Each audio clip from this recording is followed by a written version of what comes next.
तो चलिए आज हम लोग शुरू करते हैं अपनी क्लास को। काफ़ी टाइम से मेरी तबीयत ख़राब थी, तो उसके बाद अब मैं अपनी क्लास स्टार्ट कर रहा हूँ।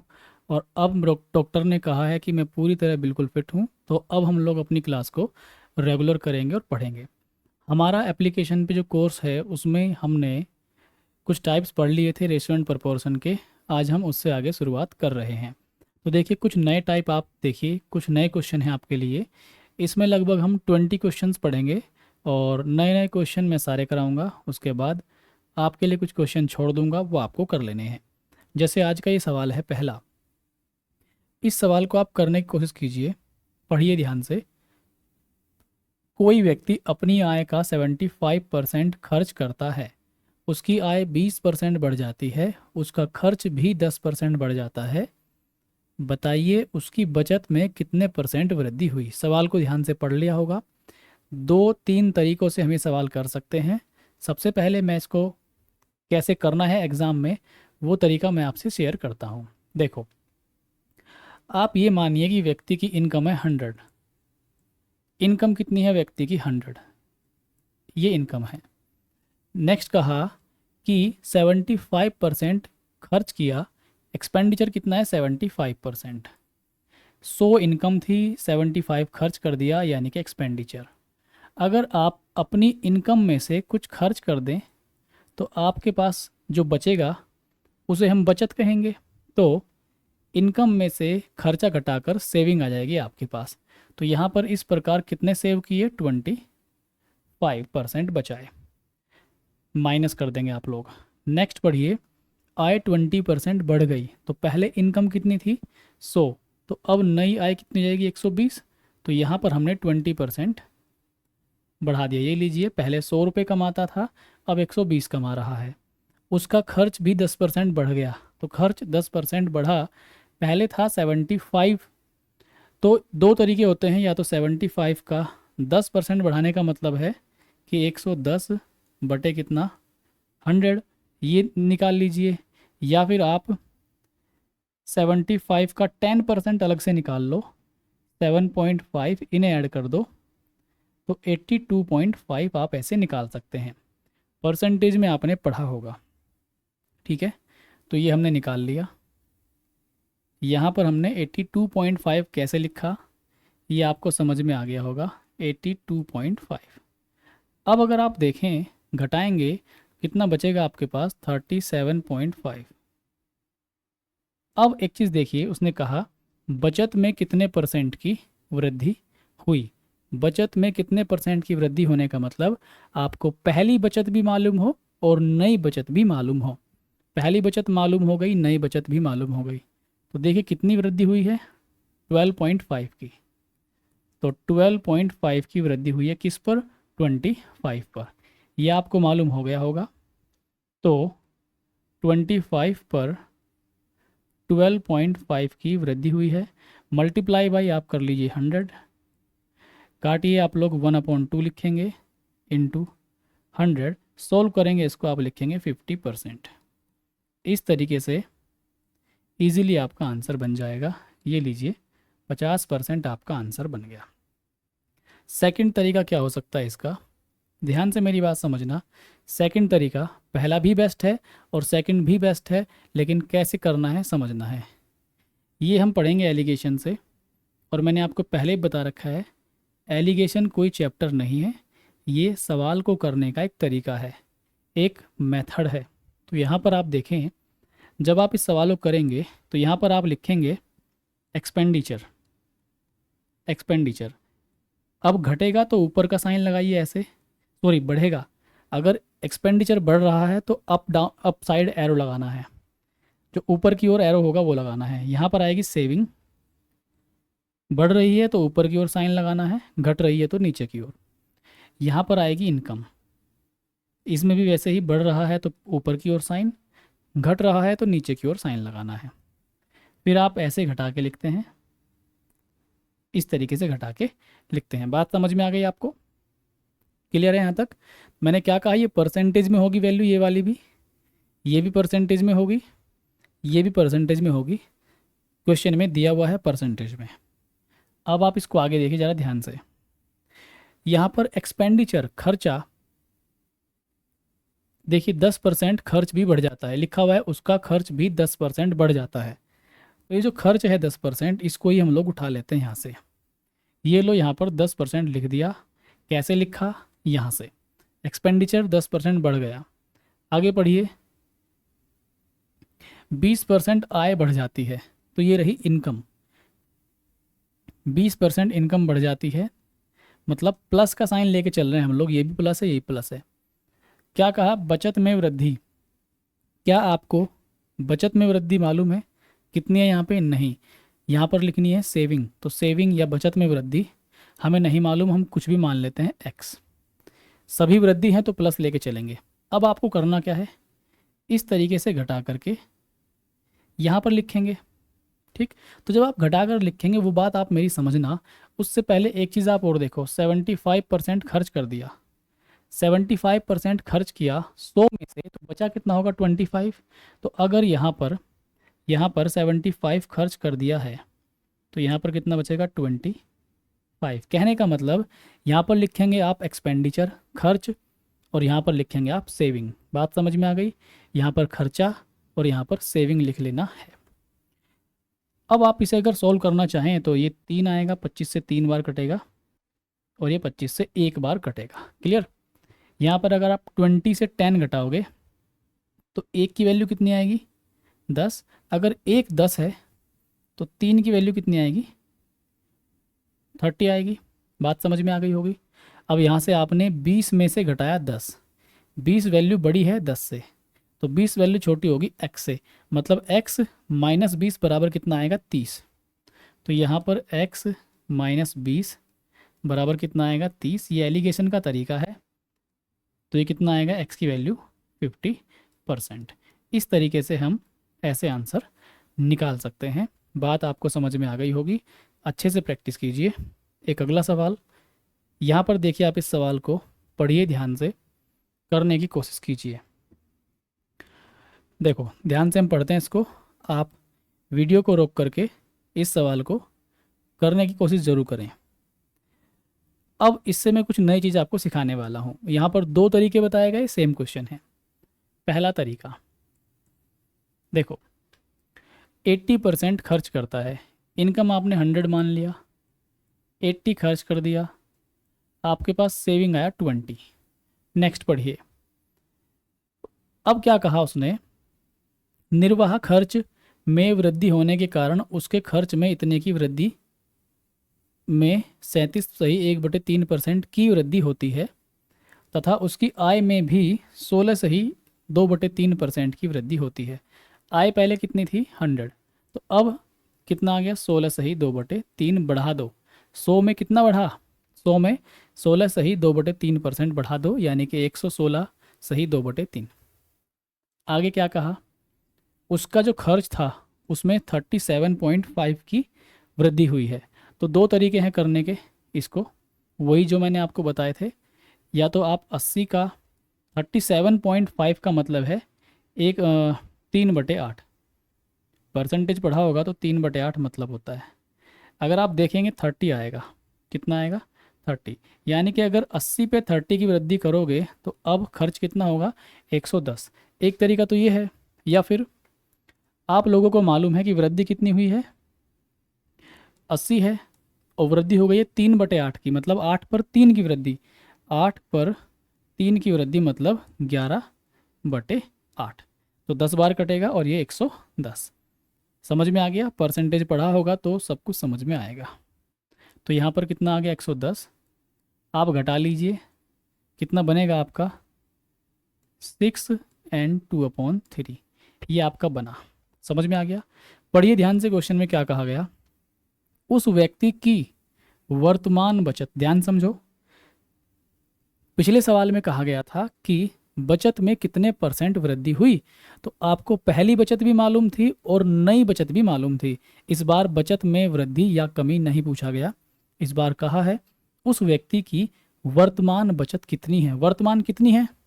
6.2/3, लेकिन वो उसने परसेंटेज में पूछा है। तो ये जो बचत है 6.2/3, या इसको मैं लिख सकता हूँ 20/3।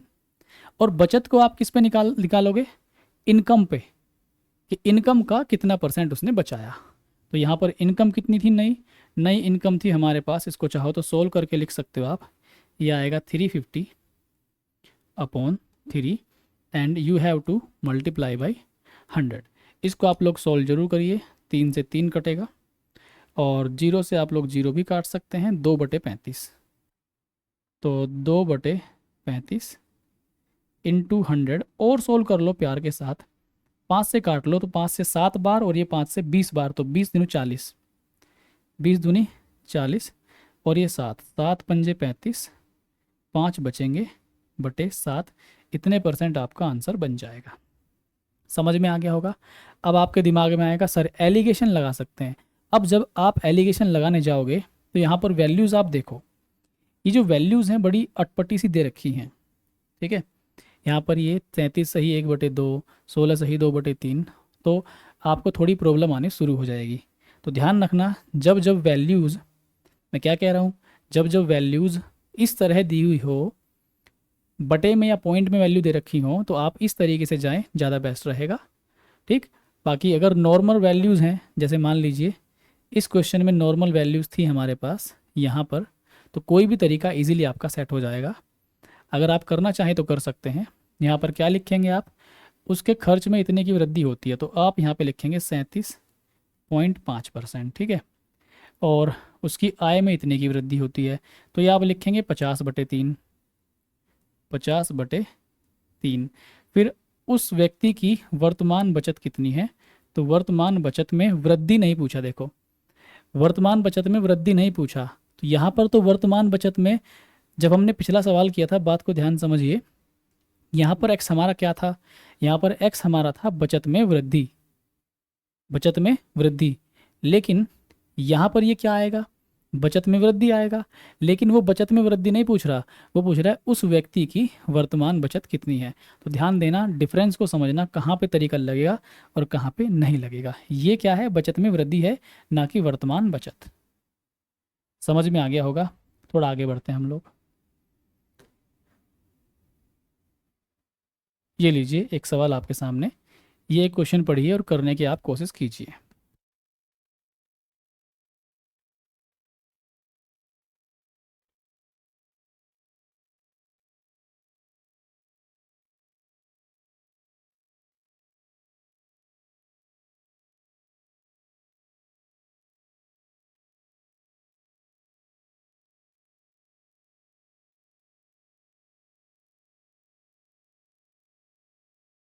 चलो भाई देखो जरा ध्यान से, क्वेश्चन अपना है क्या, ए बी सी का मासिक वेतन का रेशो, सी का मासिक वेतन ए के मासिक वेतन से 12,000 अधिक है। देखिए 2, 3, 5 ये रेशो है, और सी से कितना, ए का वेतन सी से कितना, सी का मासिक वेतन ए से कितना अधिक है। यहाँ पर 12,000 रुपये अधिक है सी का वेतन, और यहाँ पर कितना अधिक है, ये 3 अधिक है। तो 3 बराबर किसके होगा, 12,000 के। समझ में आ गई। तो 1 बराबर किसके होगा, 4,000 के। क्या पूछ रहा है हमसे वो, बी का वार्षिक वेतन क्या है। तो बात ध्यान समझना, बी का वेतन कितना है, 3, लेकिन ये कौन सा है, मासिक वेतन का रेशो है। यहाँ से 3 से मल्टीप्लाई करोगे तो कितना आएगा, 3 से मल्टीप्लाई करोगे फिर से 12,000 आ जाएगा। लेकिन भाई ये मंथली है, ईयरली पूछ रहा है, बी का वार्षिक वेतन, ईयरली मतलब पूरे 12 महीने का।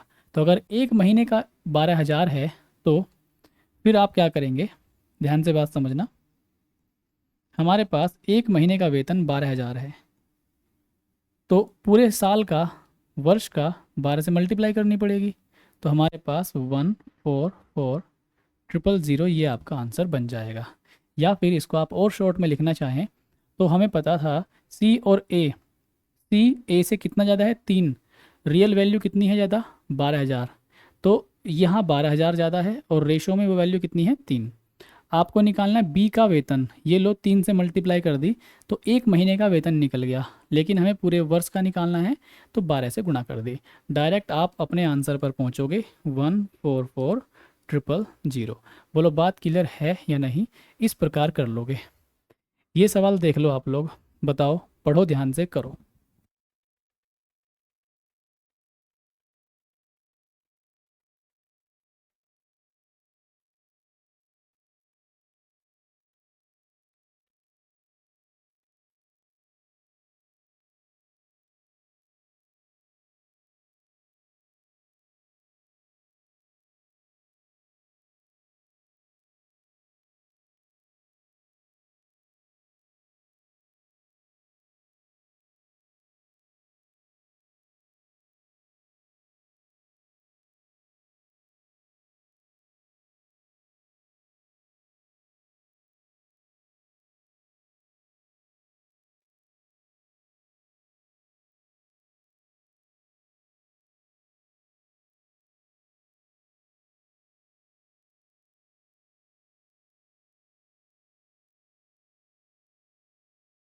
देखो भाई ध्यान से, क्वेश्चन इंपॉर्टेंट है, ध्यान से पढ़ लो, बहुत ध्यान से। 2015 में ए और बी की आय का अनुपात दे दिया, तो 2015 में ए और बी की आय, ठीक, तो यहाँ पर ए और ये बी, इनकी इनकम का रेशो कितना है, 4:5, ठीक है। 16 में कितना है, 2016, ये लीजिए, 16 में है हमारे पास 5:4। अब यहाँ पे क्या कह रहा है, यदि 2016 में ए की आय 2015 की तुलना में 50% ज़्यादा है, तो एक बात बताओ, ये रही 15 की, 15 में कितनी आय है, 4, 16 में कितनी अधिक करनी है, 50%, तो 4 का 50%, 4 का 50% मतलब 2, 50% का मतलब हाफ, आधा, तो 4 से 2 ज़्यादा, 4 से आधा करोगे कितना, 2, तो कितना, 6। समझ में आ गई। इस लाइन के हिसाब से जो यहाँ से लिखा है, 2016 में ए की आय 15 की तुलना में 50% ज़्यादा है, तो एक्चुअल में इस लाइन से क्या अर्थ निकला कि जो 15 में आय थी ए की, 16 में वो 50% ज़्यादा हो गई। क्लियर। लेकिन 16 का फिर से हमें रेशो दे रखा है 5:4। इसका मतलब क्या है, 5 की वैल्यू कितनी है, 6। बात समझ में आ गई। 5 की वैल्यू कितनी है, 6। तो एक की वैल्यू आप निकाल लो, एक की वैल्यू कितनी आएगी, 1.2। समझ में आ गया। तो 4 की वैल्यू हम निकाल सकते हैं, तो मतलब 2016 में बी की इनकम कितनी थी वो हमें निकल जाएगी। तो 4 की वैल्यू यहाँ से आप निकाल लीजिए, 4.8। बात क्लियर हो गई। हमारे पास 4.8 वैल्यू आ गई है 2016 में बी के लिए। आओ जरा ध्यान से, तो बी की आय 2015 में 16 की तुलना में कम या ज़्यादा होगी, 16 की तुलना में कम या ज़्यादा होगी।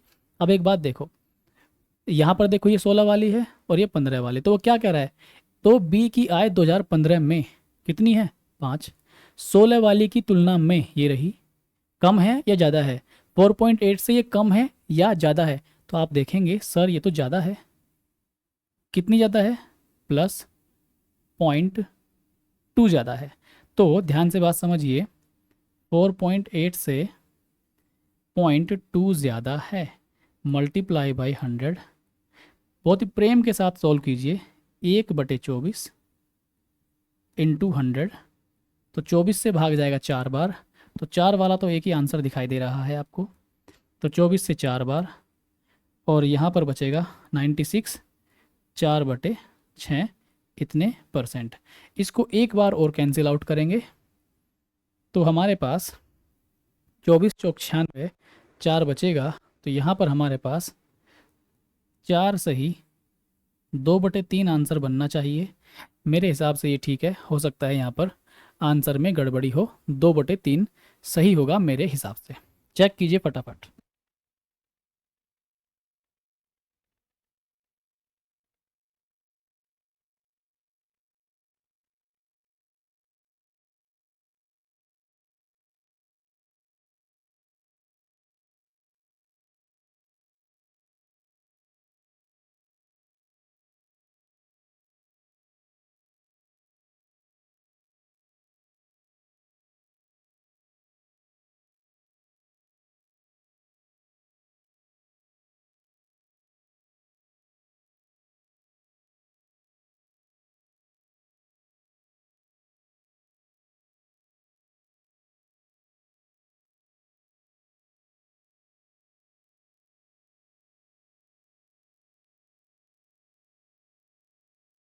ठीक है, अब आप लोग अगला सवाल कीजिए।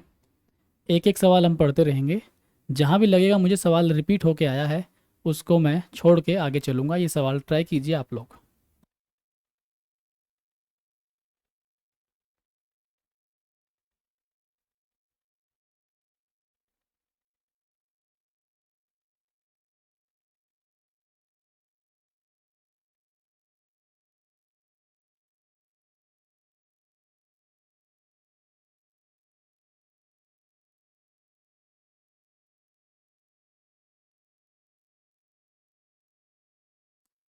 चलिए ये वाला सवाल आप लोग देखिए, क्या कहा गया है, साक्षी और पूर्वी की आय का अनुपात। देखो इनकम का रेशो दे दिया गया है, यहाँ पर इनकी इनकम का रेशो कितना है, 4:3। नेक्स्ट पढ़िए, उनके खर्चे का अनुपात, अब खर्चे का अनुपात है 3:2, तो ये 3:2 उनका एक्सपेंडिचर है। यदि उनकी प्रत्येक की बचत 2500 रुपये है, अब ये बचत यहाँ भी 2500 है और यहाँ भी 2500 है। अब ये सवाल सीधे सीधे हो जाएगा। वैसे तो दो तरीके हैं, या तो आप डबल क्रॉस मेथड लगा दीजिए, DC method, double cross. Double cross क्या है, आप ऐसे मल्टीप्लाई करते हैं इस तरह से, तो 3 × 3 9, 2 × 4 8, तो 9 और 8 का डिफरेंस 1, 9 और 8 का डिफरेंस 1। यहाँ पर 2 की मल्टीप्लाई 2500 में तो 5000, 3 की मल्टीप्लाई इसमें तो 7500, तो 5000 और 7500 का डिफरेंस ऐसे लिखेंगे 5000। ध्यान देना ये माइनस का आएगा, और यहाँ पर एक माइनस आप लगाएंगे, ये भी माइनस का आएगा तो प्लस हो जाएगा, तो 7500 यहाँ पर आप लिखेंगे। तो यहाँ पर एक की वैल्यू फाइनली हमारे पास कितनी आएगी, 2500।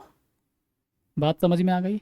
तो फिर आप से पूछा गया आय क्या है, आय पूछा गया, तो आय का रेशो 4:3 है, तो 4 की वैल्यू कितनी आएगी, 10,000 आएगी, और 3 की वैल्यू कितनी आएगी, 7500। 3 की वैल्यू आएगी 7500। दूसरा तरीका, इतना कुछ करने की ज़रूरत है नहीं, सिंपल तरीके से कर सकते हैं। आप सोचिए कि एक बात देखो ध्यान से, यहाँ भी 2500 खर्चा है, सॉरी बचत है, और यहाँ भी 2500 की बचत है, तो दोनों जगह सेम बचत है, और अनुपात में चेंज भी सेम है। क्या अनुपात में चेंज, 4 से 3 हो गया, एक रेशो की कमी हो गई, 3 से 2 हो गया, एक रेशो की कमी हो गई।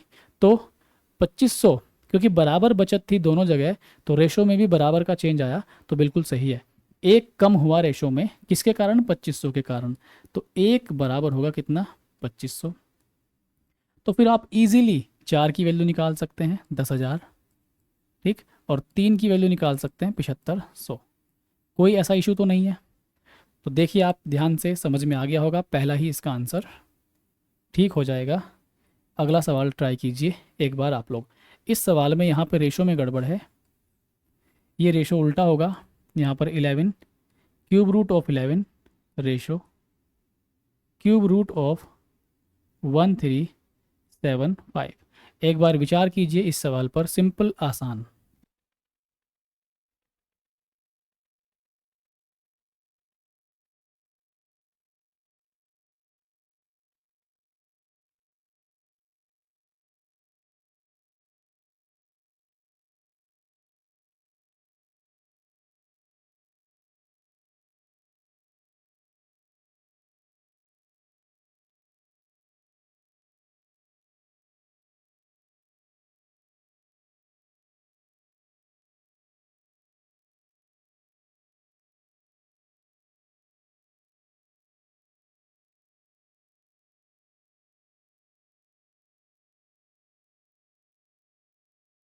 चलो, घबराने की बात है नहीं, टाइम आपको देता हूँ हमेशा ही हाथ पैर हिलाने का, लेकिन देखिए ध्यान से, रेशो में घबराना नहीं है।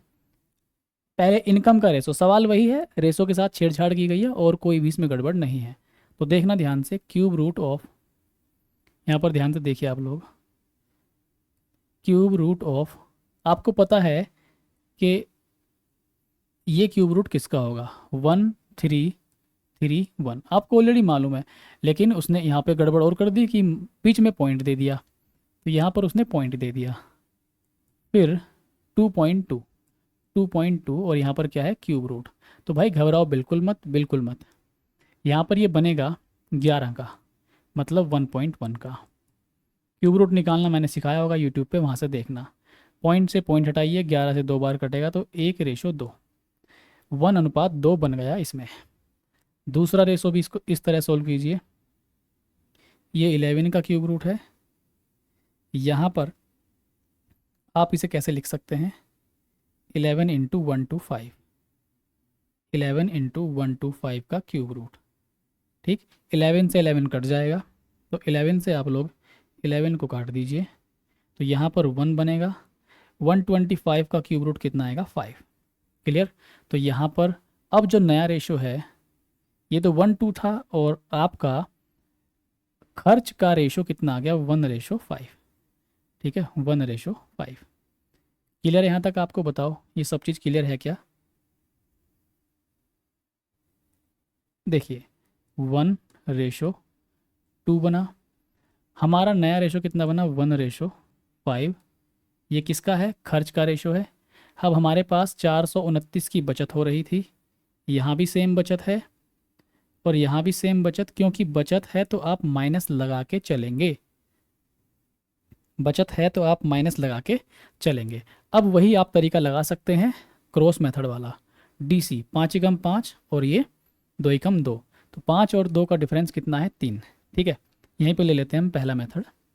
तो 3 बराबर, अब 5 की मल्टीप्लाई इसमें करेंगे और फिर 1 की मल्टीप्लाई इसमें करेंगे, तो बहुत गौर से जो भी वैल्यू बचेगी यहाँ पर वो कभी भी माइनस की नहीं बचेगी, ये बात ध्यान रखना। तो 5 की मल्टीप्लाई करोगे और 1 की मल्टीप्लाई करोगे, तो 1 की मल्टीप्लाई करोगे 429 ही आएगा। एक माइनस यहाँ अपनी ओर से लेते हैं और एक माइनस यहाँ है तो वो प्लस हो जाएगा, तो यहाँ पर +5 × 429। बात क्लियर है क्या? जब आप लोग इसे घटाओगे तो कितना बचेगा, 4 × 429 और यहाँ पर 3। एक की वैल्यू आप निकाल लीजिए, तो 4 इंटू ये कितना आएगा, 143।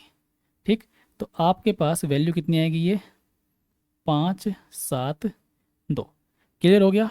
एक बराबर 572 है। तो अगर आपसे पूछा जाए आय क्या है, इनकम क्या है, तो यहाँ पे एक की वैल्यू तो आ गई है 572। क्वेश्चन का आंसर मुझे गलत लग रहा है। और दो की वैल्यू कितनी आएगी, जब एक बराबर इतना है तो दो डबल हो जाएगा, 1444। ठीक, ठीक है, तो 104, 7 दूनी 14, 4। ठीक है, और एक 10 और एक 11, 1144। ठीक, तो इसका जस्ट डबल कर दीजिए आप लोग। ठीक है, इसका जस्ट आप लोग डबल कर दीजिए तो आपका आंसर बन जाएगा। ठीक है, 144 और ये 1000, तो ये कितना हो गया, 1144। ठीक है, क्लियर हो गया? दूसरा, आप रेशो सेम करके भी कर सकते हैं। दूसरा तरीका, सब चीज़ मैंने आपको सिखाई जब मैंने आपको इसका बेसिक पढ़ाया था। देखो 1 2 है, जब 429 दोनों जगह सेम चेंज आया, रेशो में भी सेम चेंज आना चाहिए। तो हम क्या करते हैं, यहाँ पर डिफरेंस कितना है, 5 और 1 में 4 का डिफरेंस है, 4 से ऊपर मल्टीप्लाई कर देंगे। ठीक, रेशो में डिफरेंस सेम बनाने के लिए। यहाँ पर डिफरेंस है कितने का, 1 और 2 में 1 का डिफरेंस है, नीचे मल्टीप्लाई कर देंगे 1 की। तो हम जब 4 से मल्टीप्लाई करेंगे ऊपर तो ये 4 और ये कितना बनेगा, 8। नीचे 1 की मल्टीप्लाई करेंगे तो हमारे पास कितना, 1:5। आप ध्यान से देखिए, 429 यहाँ पे कम हुआ और 429 यहाँ पे कम हुआ। रेशो में कितना चेंज आया, 3 का। यहाँ पर भी 3 का चेंज आया, तो 3 की वैल्यू कितनी होगी, 429। समझ में आ गया? अब 4 की वैल्यू आप निकाल लीजिए। ठीक है, तो 4 की वैल्यू पहले 1 की निकालनी पड़ेगी आपको। 1 की वैल्यू कितनी आएगी, वही 143। फिर 4 की वैल्यू आप निकालिए खूब शौक से, ये आएगी इतनी। और अगर आप 8 की वैल्यू निकालेंगे तो ये आएगी 1144। बात क्लियर हो गई होगी? ऐसे आप सवालों को कर सकते हैं। हम बढ़ते हैं आगे। ये सब हम कर चुके। अब जो रिपीट करेंगे सवाल, उनको मैं आपके लिए ज़रूर छोड़ूंगा। ये सवाल आप लोग देखिए, बताइए क्या कर सकते हैं।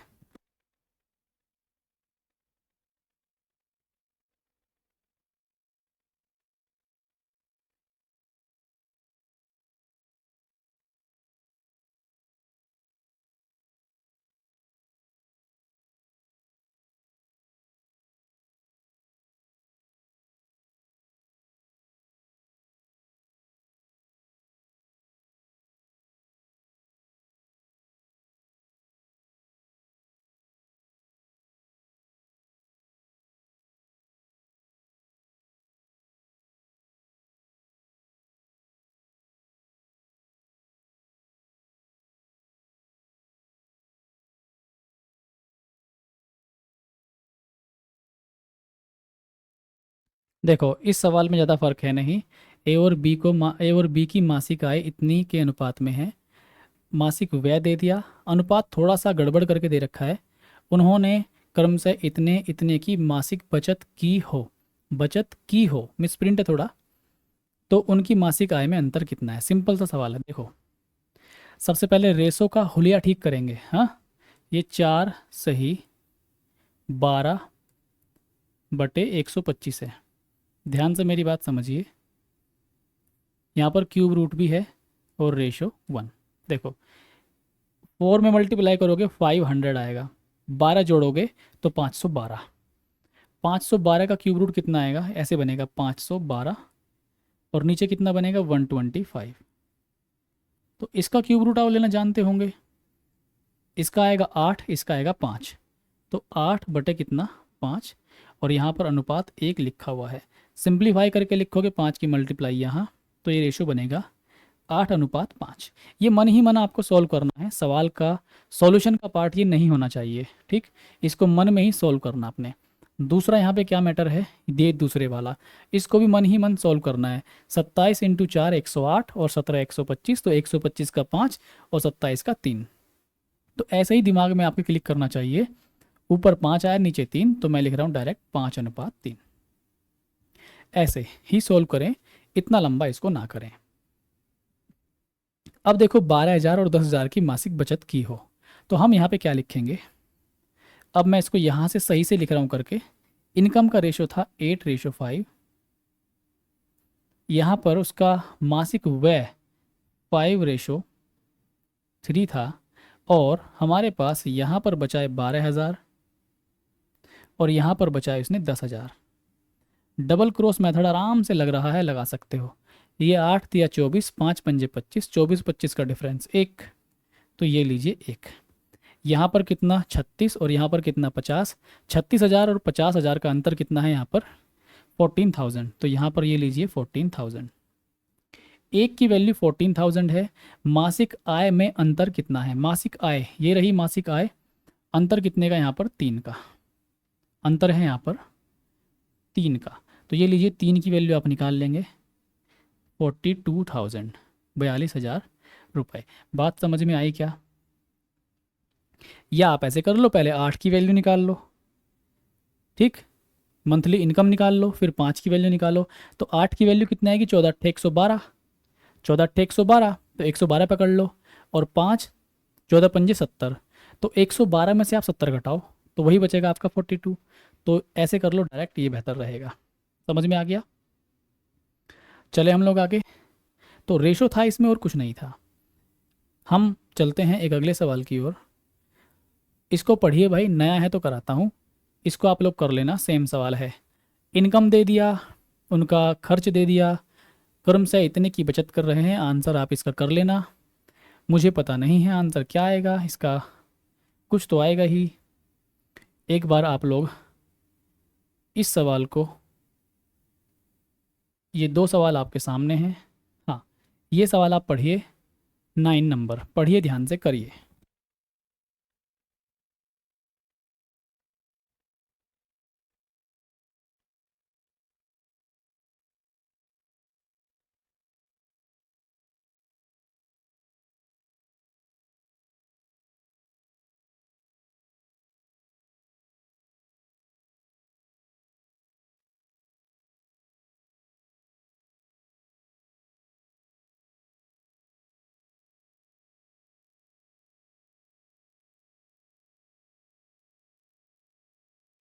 चलो ध्यान से पढ़ो, समझो। 2 क्रमागत वर्षों की मेरी आय में 2:3 का अनुपात है, और व्यय में इतने का अनुपात है। यदि मेरी आय दूसरे वर्ष में इतनी हो और पहले वर्ष में मेरी व्यय, एक इनकम दे दी दूसरे वर्ष की और पहले वर्ष का खर्चा दे दिया। बहुत सिंपल, बहुत सिंपल। तो देखो, पहले वर्ष का मैं पहले लिखूंगा, आय है ये पहले वर्ष की इनकम है, 2:3, 2:3, पहले वर्ष का है। फिर, और पहले वर्ष का कितना है? 2 क्रमागत वर्षों की। अच्छा, 2 क्रमागत वर्षों की मेरी आय में, ये पहले वर्ष की है, पहले साल की, और ये दूसरे साल की इनकम है। और व्यय, तो पहले वर्ष का व्यय कितना है? 5, और दूसरे वर्ष का व्यय कितना है? 9। पढ़िए ध्यान से, यदि मेरी आय दूसरे वर्ष में आय ये रही 3, दूसरे वर्ष में आय कितनी है 3, 45,000 हो, तो 3 की वैल्यू 45,000 है, समझ गए। तो 1 बराबर कितना आएगा 15, या 3 का कितने गुना है, 3 का गुना है 15,000, 3 का 15,000 गुना करोगे तो 45,000 आएगा। पहले वर्ष में मेरी आय, सॉरी व्यय, पहले वर्ष में मेरे व्यय खर्चा, तो ये 5 की वैल्यू आपको दे दी है, कितना है 25,000। बहुत ही ध्यान से। तो 2 वर्षों में कुल बचत, टोटल बचत कितनी है 2 वर्षों में। अब आप मुझे एक बात बताओ, अगर इसका 15,000 गुना करें तो 45 आएगा, इसका 15,000 गुना करो कितना आएगा, 2 का 15,000 गुना करोगे तो 30,000 आएगा, ये लीजिए 30,000। ठीक, हमारे पास पहले साल की इनकम है 30,000, दूसरे साल की इनकम है 45,000, पहले साल का खर्च 25,000 जो कि 5 के बराबर है, तो इसका कितने गुना है, इसका गुना है 5,000 गुना, तो 9 का 5,000 गुना कितना आएगा 45,000, 45,000। बात समझ में आ गई। उसने क्या कहा, तो 2 वर्षों में कुल बचत, देखो पहले वर्ष की इनकम, पहले वर्ष का खर्चा, तो यहाँ पर बचत कितनी है 5,000, 30,000 में से घटाओ 25,000 तो कितना बचेगा 5,000। यहाँ पर 45,000 एक कमाए और 45,000 दूसरे खर्च कर दिए, तो यहाँ पर ये कितनी बचत हुई 0 की। तो हमारे पास टोटल बचत कितनी आएगी 5,000। बोलो बात क्लियर है या नहीं, कर लोगे आप लोग, मुझे लगता है बिल्कुल कर जाओगे। हम चलते हैं एक अगले सवाल की ओर। ये एक अगला सवाल है हमारा, या फिर पीछे आते हैं। हाँ, ये एक सवाल देख लो, लगभग वही सवाल है जो अभी अभी मैंने कराया, ध्यान से पढ़ लो। 2 क्रमागत वर्षों की मेरी आय में इतने का अनुपात है और व्यय में इतने का अनुपात है। अनुपात चेंज करना, सही करना इस अनुपात को। यदि मेरी आय दूसरे वर्ष में इतनी, पहले वर्ष में मेरा खर्चा दे दिया, सेम सवाल है कुल बचत, कर लेना, मैं नहीं कराता इस सवाल को।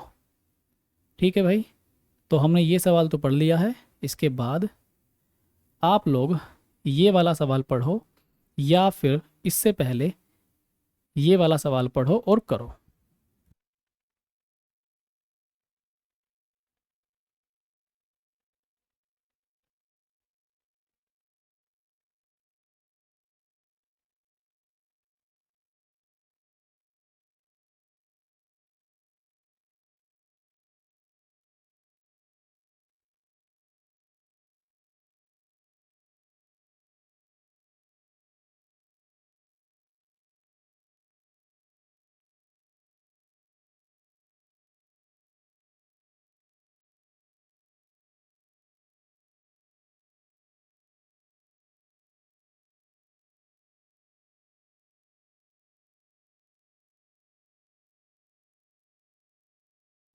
देखो भाई, ट्राई करते हैं।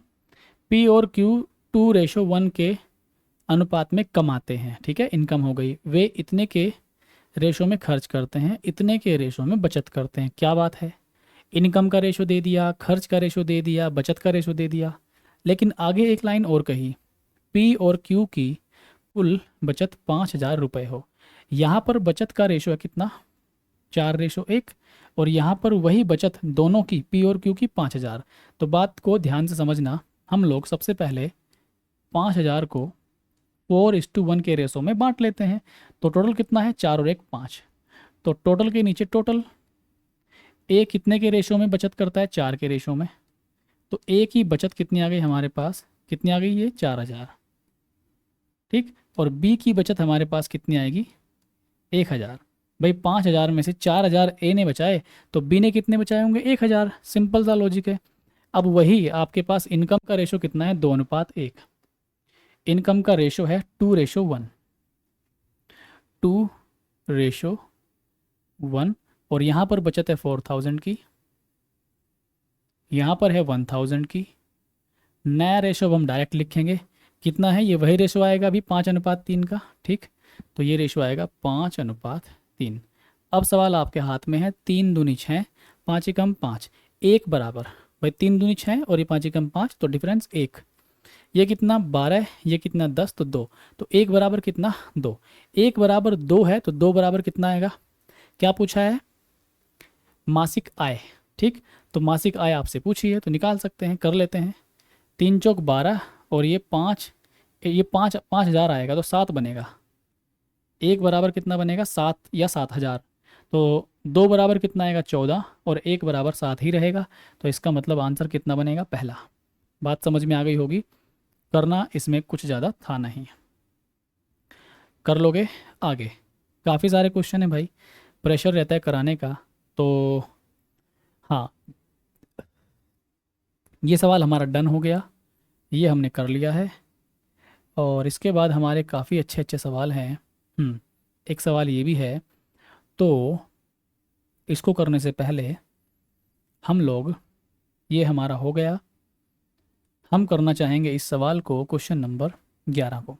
11 पढ़ो, बहुत इंपॉर्टेंट सवाल है, करिए 11वां।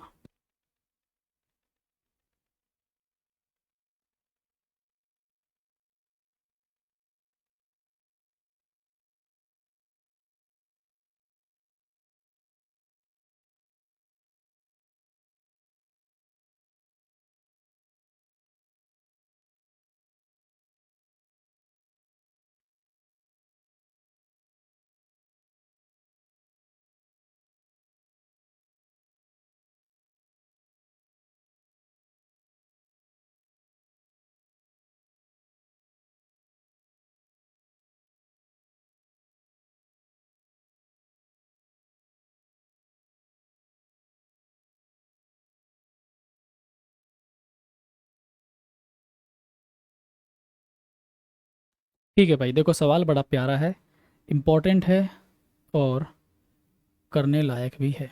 देखो ध्यान से समझिए, खर्चों का रेशो दे दिया 20, 28, 18। तो ये हमारे पास 20, 28, बहुत प्यारा सवाल है, बहुत ध्यान से करने की ज़रूरत है। 18, उनकी कुल आय, तीनों की जो इनकम है टोटल वो है 1,001। इसको छोड़ दो। यहाँ पर देखो, यदि वे क्रमशः इतने इतने इतने की बचत करते हैं। अब हमारे पास ए के बारे में क्या इन्फॉर्मेशन है, इसका मतलब है 16 सही 2/3। 16 सही 2/3 परसेंटेज पढ़ा होगा, तो इसको आप कहेंगे 1/6। बचत कर रहा है मतलब 6 से 1 की बचत।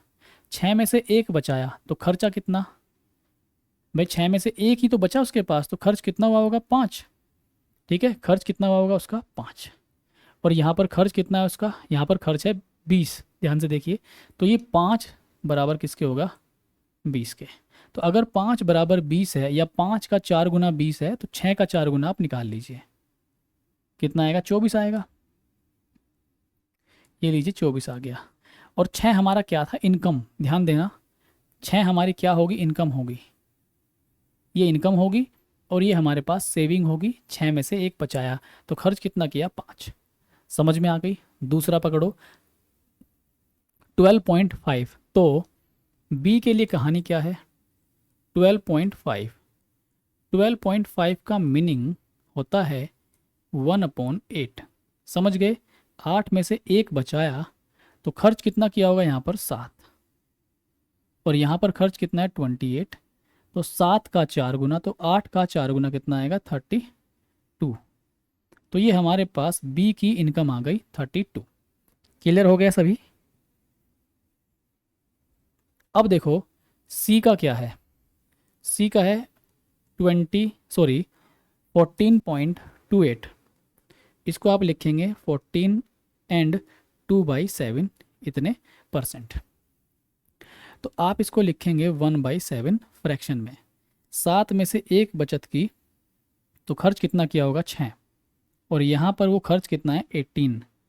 तो इसका 3 गुना, तो 7 का 3 गुना कितना, 21। तो हमारे पास ये इनकम आ गई है सी की, ये इनकम आई थी हमारे पास ए की। बात समझ में आ गई। ए की इनकम 24, बी की इनकम 32, सी की इनकम 21। तो आप लोग जोड़ लीजिए, 24 और ये 56 और ये 21, 77। हमारे पास टोटल इनकम कितनी है, 1,001। तो देखो ज़रा ध्यान से, हमारे पास तीनों मिलकर 1,001 रुपये बचाते हैं। सॉरी, इनकम, बचत नहीं है, इनकम है। और यहाँ पर इनकम अगर आप ऐड करोगे 77 आएगी तीनों की। बी की आय कितनी है, तो बी की कितनी है यहाँ पे 32, तो हम बी के लिए 32 से मल्टीप्लाई कर देंगे तो बी की इनकम बन जाएगी। आप काटिए 11 से काटेंगे तो ऊपर 91 आएगा, और 11 से काटेंगे नीचे 7 आएगा। यहाँ पर 32 काटेंगे 13 आएगा, 13 × 32, तो 13 दूनी 26 का 6, तो यहाँ पर 416। तो आंसर कितना आ गया, 416। समझ में आ गया? यस और नो बोल दीजिए आप मुझे।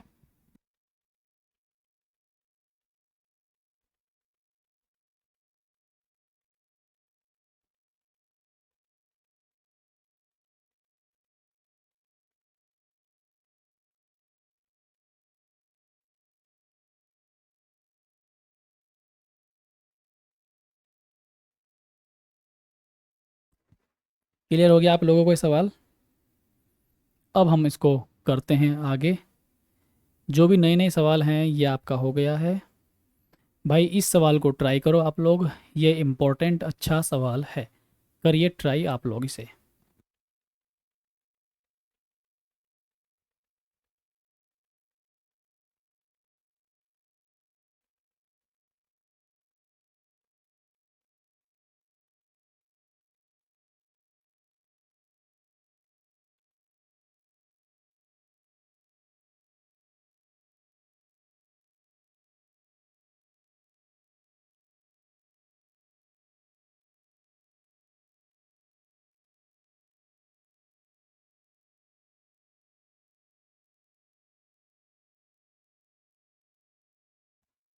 देखो भाई ध्यान से, ए बी सी की आय का अनुपात ये दे दिया है, खर्चे का अनुपात ये दे दिया। ए की आय को इतने, नहीं, ए अपनी आय का इतना परसेंट बचा लेता है। बेसिक से करते हैं उसके बाद ट्रिक लगा लेंगे। देखो ध्यान से समझना, क्योंकि हमारे पास ए बी सी इनकी आय का रेशो है 3-7-4, 3-7-4, ये रेशो हमारे पास है। ठीक है, हमें क्या दिया हुआ है, खर्चे भी दे दिए इनके, और खर्चे हमारे पास कितने हैं, 4, 3, ये 5। अब एक बात ध्यान से आप समझिए, मैं बेसिक से करना चाहता हूँ तो मैं क्या करूँगा, इसके 3x, इसको 7x, और इसको मैं 4x मानूंगा। मैंने ये क्या रियल वैल्यू बना ली, x ले करके रियल वैल्यू बना ली, ये 4y, ये 3y, और ये 5y, रियल वैल्यू बना ली मैंने। ठीक है, दोनों जगह। अब मुझे आप एक बात बताओ, अगर मैं इनकम में से घटा दूं 4y, तो मेरे पास क्या आएगी, सेविंग आएगी, बचत आएगी। ए की इनकम अब कितनी है, 3x, और ए का खर्चा 4y, तो इनकम में से खर्चा घटा दिया, ये आएगी सेविंग। यदि ए अपनी आय का होना चाहिए, आय का 14 सही 2% बचत करता है, तो ये किसकी सेविंग है, किसकी बचत है, ए की बचत है। और ए अपनी आय का, तो ए की आय कितनी है, 3x, तो ए की जो बचत है वो अपनी आय की 14 सही 2/7%, यानी कि 1/7 है। ये लीजिए, ये हमने किसकी सेविंग निकाली, ए की बचत है, और ये भी ए की बचत है, तो दोनों ही जब बचत है तो बराबर रख देंगे। सोल्व बड़े प्यार के साथ, तो इसको 3x, ये आप इधर लेके आइए, 3x/7, इसको इधर लेके जाइए 4y। सोल्व कीजिए, 21 में से 3 जाएगा 18x, और ये कितना आएगा 7, और यहाँ पर कितना 4y। x/y आप निकालो पूरे शानो शौकत से, फुर्सत के साथ, कितना आएगा 14, और ये कितना आएगा 9। बात समझ में आ गई होगी। अब आपके पास x की वैल्यू भी आ गई है और y की वैल्यू भी आ गई है, तो अब आप कर क्या सकते हैं, बहुत इजी हो गया सवाल। यहाँ पे x रख दो, यहाँ पे y रख दो, तो हमारे पास जो रेशो बनेंगे या रियल वैल्यू जो हमारे पास बनेंगी, 14 रखिए, 14 रखोगे तो 42, 7 में मल्टीप्लाई तो 98, और यहाँ पर 56, 9 से मल्टीप्लाई करेंगे 36, 27, 45, 36, 27 और ये 45। अब क्योंकि ये इनकम है और ये सेविंग है, सेविंग नहीं, खर्चा है, ये इनकम है, ये खर्चा है। तो आप तीनों की बचत का अनुपात निकाल लेंगे, घटाइए कितना आएगा 6, घटाइए कितना आएगा हमारे पास 71, और ये घटाइए कितना आएगा 11। तो हमारे पास 6:7:11 ये आंसर बनेगा। ये था इसका पहला बेसिक तरीका। ट्रिक से भी करेंगे, पहले ये बताओ समझ में आया या नहीं।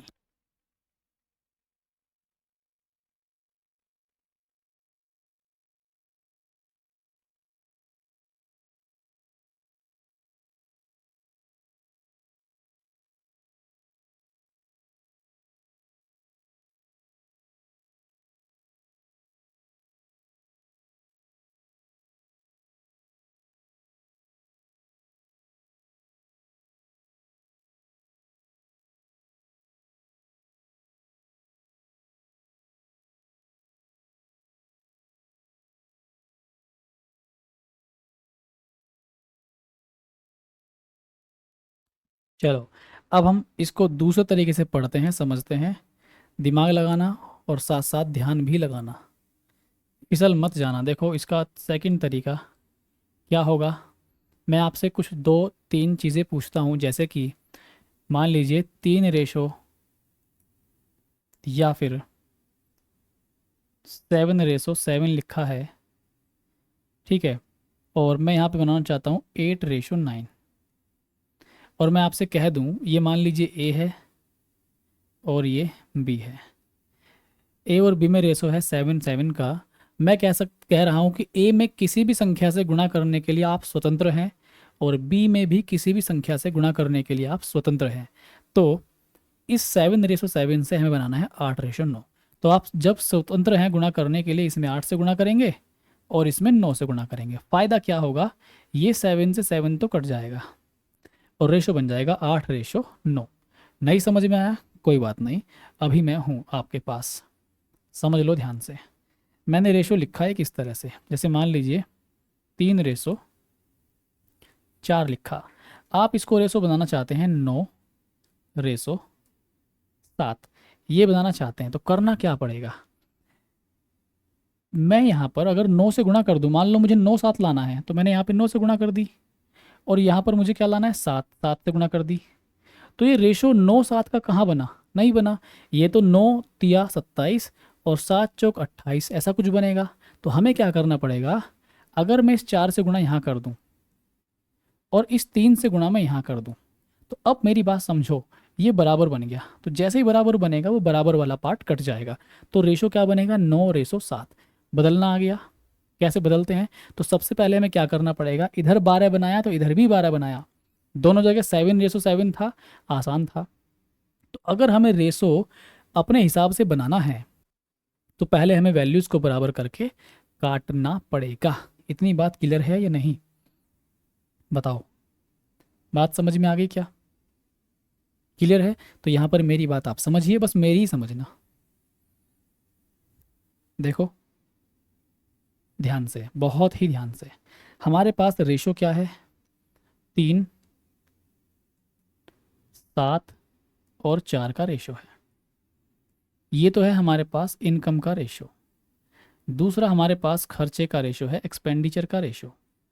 कितना है ये, 4, 3, 5। बहुत प्रेम के साथ समझिए, ए अपनी आय का इतने % बचाता है। तो ए के बारे में जानकारी है कि 1/7 बचाता है, इसका मतलब 7 में से 1 बचाया।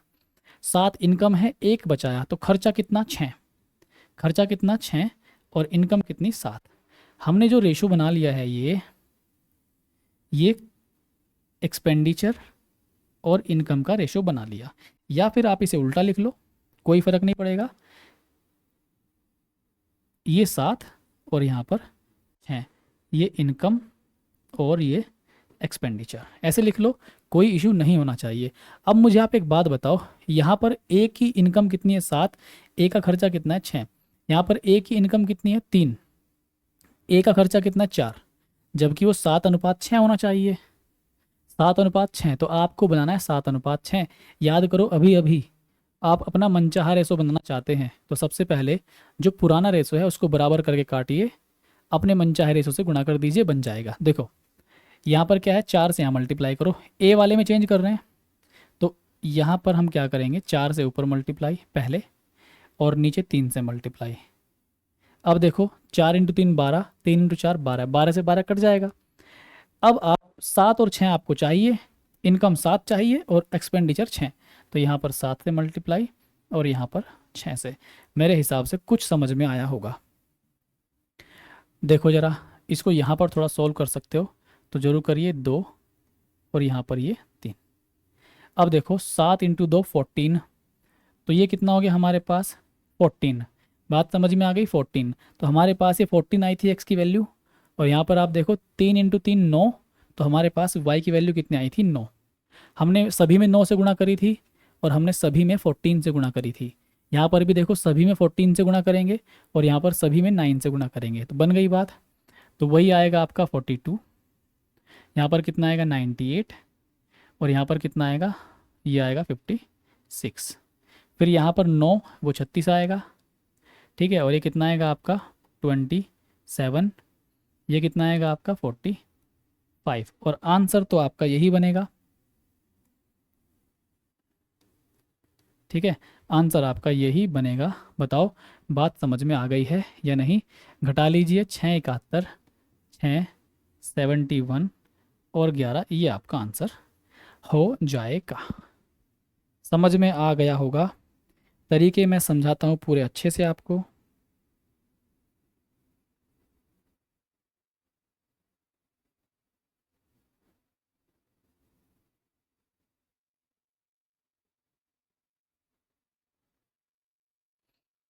अब इसके बाद हमारे पास मटेरियल तो बहुत है पढ़ने के लिए। ठीक है, ये हमारे पास ये वाला सवाल हमने कर लिया, पीछे कोई बचा नहीं। ठीक है, तो हम लोग ये वाला सवाल, ठीक है, ये तो आप ट्राई कर लेंगे। इस वाले सवाल को आप लोग देखिए, ये वाला सवाल कर लेते हैं। ए बी सी की मजदूरी 378 रुपये है। वे मजदूरी इतने इतने खर्च करते हैं यदि उनकी अनुपात बचत का अनुपात नहीं है ये, अच्छा अनुपात है तो ये यहाँ पे सही दे रखा है, यहाँ पर ये मिस प्रिंट है, ये रेशो है। ठीक है, 7 6 8 का, तो मजदूरी क्रम से होगी। अभी एक सवाल किया था हमने जिसमें 1001 सभी की इनकम दी हुई थी, उसी तरह का सेम सवाल है, इसको ट्राई करना आप लोग, अच्छे से आसानी से आपका आंसर बन जाएगा। ठीक है, यहाँ पर ये सवाल देख लीजिए, कर सकते हैं तो कर लीजिए आप इस सवाल को, ये भी आप कर सकते हैं। ठीक है, तो आप इसके बाद कुछ सवाल रह गए हैं आपके, लगभग 6 7 सवाल हैं, और अगर आपने ये सवाल अच्छे से कर लिए तो वो 6 7 सवाल भी आप अच्छे से कर लेंगे। आज के लिए इतना ही। Good night, take care, bye.